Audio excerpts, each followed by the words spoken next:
Hi everyone. In this video, I am going to discuss about strain energy.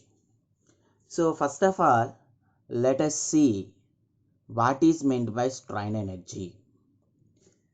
Suppose if you take a body and that body is strained. So when a body is strained, the energy is absorbed in the body, and that energy which is absorbed in the body due to straining effect is known as strain energy, right?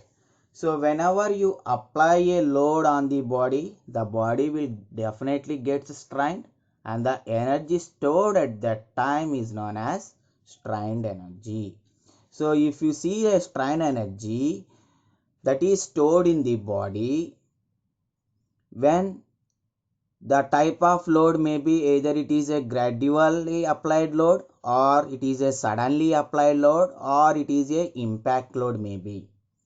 So that what we can say means, and also at the same time, the strain energy stored in the body is equals to the work done by the applied load in stretching the body. So we have two relations, or we can say strain energy in two different ways. So that means if we want to calculate the strain energy, we will calculate in this way also. The strain energy stored in the body is equals to work done by the applied load in stretching the body. So that means if we calculate the work done by the body, it is equals to the strain energy, right? So like that we will calculate strain energy. And the next term is resilience. So what is resilience? The total strain energy stored in a body is commonly known as resilience. Okay, or it is the capacity of a strained body for doing work on the removal of straining force. So what we are saying that when you strain a body, the energy is stored in the body, and whenever you release the load on that body, whatever the energy stored in that body will do some work. So that capacity of doing the work whenever the load or whenever the strain force is released, that we are calling it as resilience.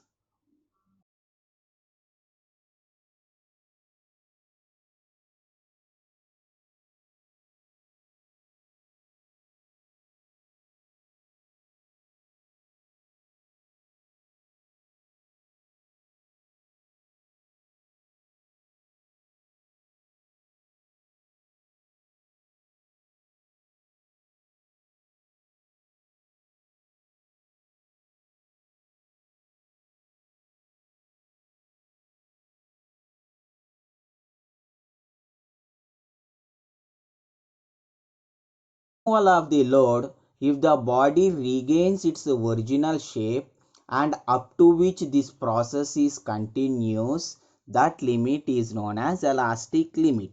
So now in proof resilience, what I am saying is, suppose if you strained the body up to its elastic limit, then whatever the energy stored in the body is known as proof resilience, right? So that means here the body is stressed up to elastic limit, right? And the next one is modulus of resilience. So what is modulus of resilience means? It is defined as the proof resilience of a material per unit volume. So mathematically, if you take the ratio of the proof resilience to the volume of the body is known as modulus of resilience, right? So these are the terms we need to keep in mind if we want to calculate the strain energy in a body due to different types of loads. So now in the next video, I am going to discuss about the strain energy stored in a body due to the gradually applied load, and due to suddenly applied load, and due to impact load, right? So if you like this discussion on this strain energy, if you understand it, like the video and subscribe to the channel. Thank you.